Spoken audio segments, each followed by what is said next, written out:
Locked On Podcast Network presents Locked On Sports Today. The Yankees have the AL East on lock, but does it matter if they still can't beat the Dodgers? Also, the Lions' Super Bowl aspirations took another blow with Frank Ragnow retiring early. And the Knicks need a better offensive mind steering the ship. I'm Peter Bukowski, starting your day with the can't-miss stories and biggest debates in sports. You're Locked On Sports Today. Searching all major sports. Found. Let's start with the biggest story.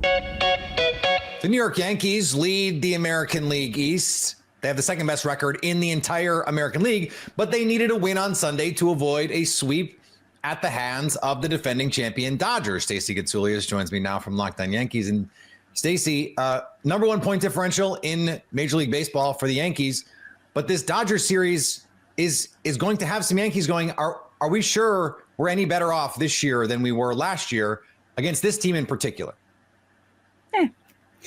I don't think so. I've been talking about this for the past 2 days. My thought is they could have had this series against anyone. You know, honestly, I'll say this because I've been saying it on my show. Max Fried was due for a dud. He had not had a dud literally all season. And I said it on my show on Friday. I said, this would be the worst timing for the first Max Fried dud of the season, but don't be surprised if it happens. And then I was getting text messages from my insiders blaming me for jinxing Max Fried on Friday night. Of course, yes. It's all your fault, not the players on the field deciding the games. It's all me. Yes. It's me. Yeah. No, you know, the narrative will be the Yankees can't beat the Dodgers beat them in the World Series, but let's refresh everyone's memories. The Dodgers scored 25 runs in the World Series. The Yankees scored 24. So even though the series was 4-1, it was a close series, and some of those games could have gone either way.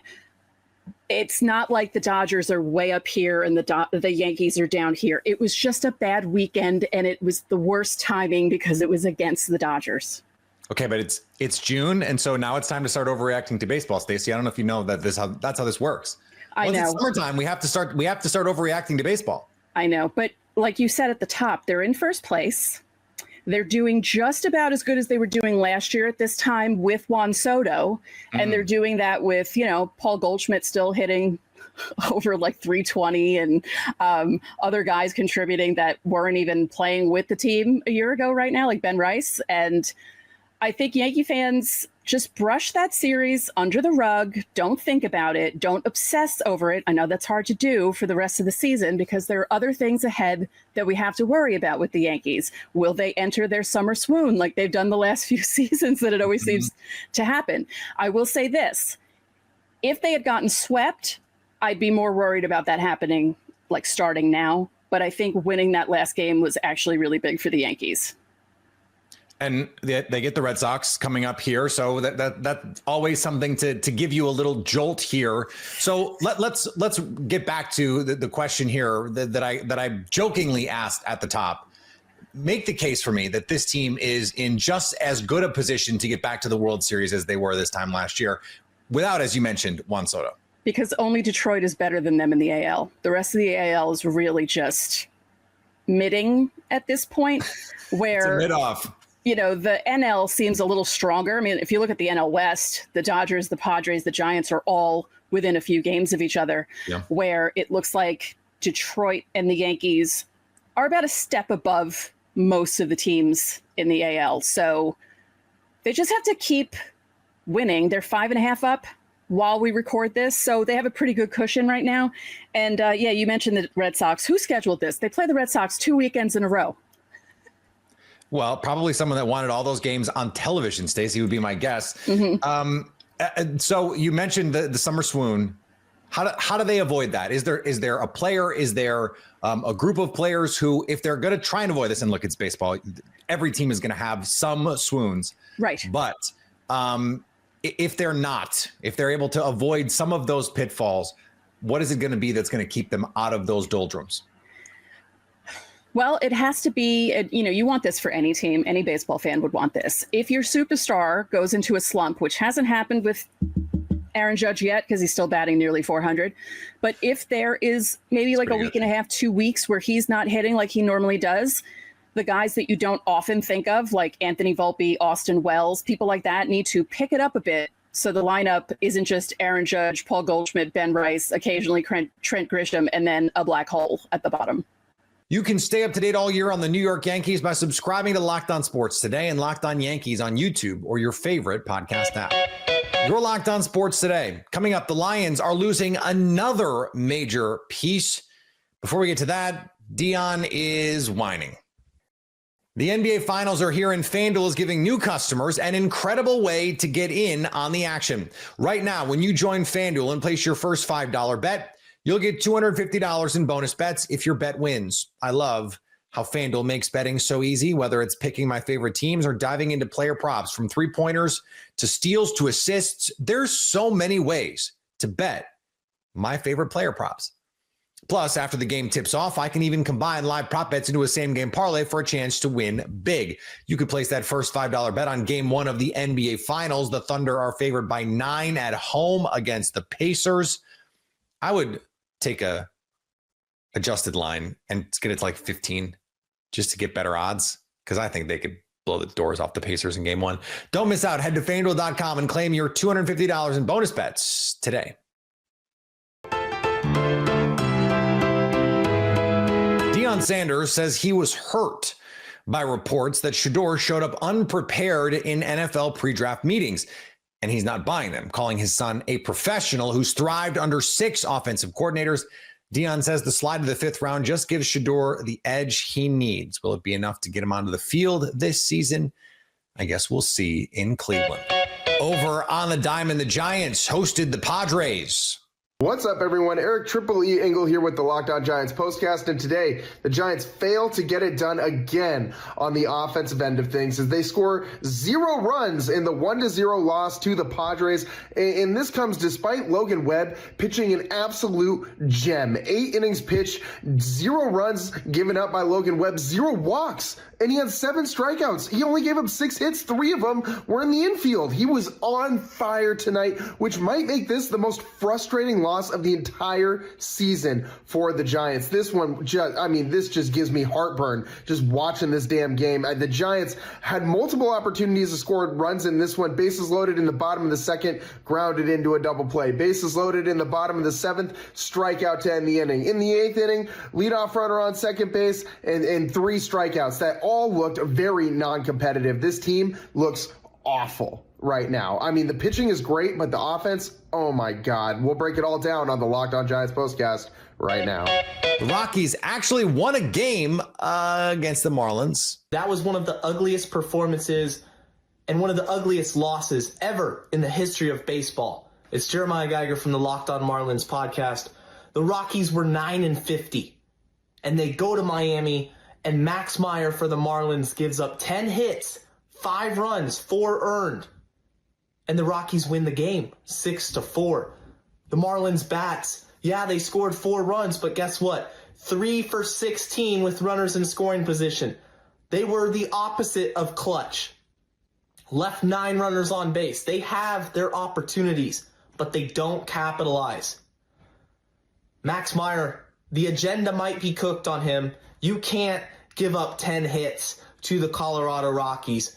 In fact, since his last start, or his best start against the Reds, the 7 starts since then, an ERA over 7 and 47 hits in 34 2/3. Sandy Alcantara takes the mound tomorrow. He better do well. You can't lose this series. And the Brewers won again. The Brewers continue their dominance over the Cincinnati Reds, and they continue their dominance over Major League Baseball. Let's face it, they've won 8 in a row. Hey, everybody, Chuck Freeman, Instant Reaction, Locked On Brewers. Who would have guessed, well, I guess it's the Milwaukee Brewers, so we shouldn't be surprised, that a 3rd-inning home run by Christian Yelich would hold up for the game winner, snap the 2-2 tie, and the Brewers go on to the 3-2 win. Savali pitches into the 6th. Man, he ran into that trouble in the 1st inning, gave the 2 runs. It could have been a lot worse. He hung in there, pitched into the 6th in the bullpen, with McGill getting the 1-2-3 ninth and locking things down. Man, I feel like with all this winning, the Brewers are like in quicksand because they're not barely gaining any ground here. They gained a half a game on the Cubs. They're now within 5 of the Cubs in the NL Central. Got a lot to talk about a little bit later on tonight on the next edition of Locked On Brewers. Please subscribe. Frank Ragnow shocked NFL fans this week with a retirement announcement. Just 29 years old, the multi-time All-Pro center is calling it a career. Matt Derry from Locked On Lions. Thankfully, not calling it a career yet. You're still with us here, Matt. We appreciate that, of course. But they lost Kevin Zeitler in free agency this offseason. There's going to be some shuffling along this offensive line. We already know about Ben Johnson in Chicago now.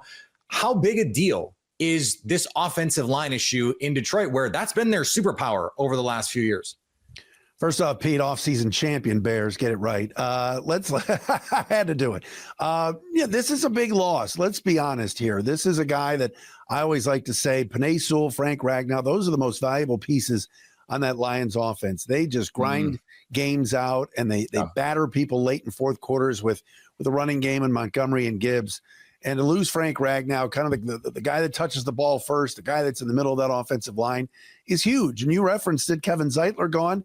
That's 40% of the best offensive line, arguably in the league, from a year ago. Sure. So the Lions have some work to do here. Frank was just beat up. I mean, this guy was playing with a torn pectoral muscle the last couple of years, a toe that a lot of us, you and I, would not be able to walk on. I had issues there. Definitely knee, not. shoulder, always seemed to find a way to play. Played 16 He played with like a fractured neck or something crazy, or fractured throat. What was that? What was that injury? That was the weirdest injury I'd ever heard of, but it sounded really painful. Yeah, fractured throat, and yet was out there. So amazing. And there was one game when he had the throat problem, he couldn't even call out the bark out the signals and stuff. So he had something going with Graham Glasgow at guards where he could see things, let Graham know what was happening. Graham would scream him out.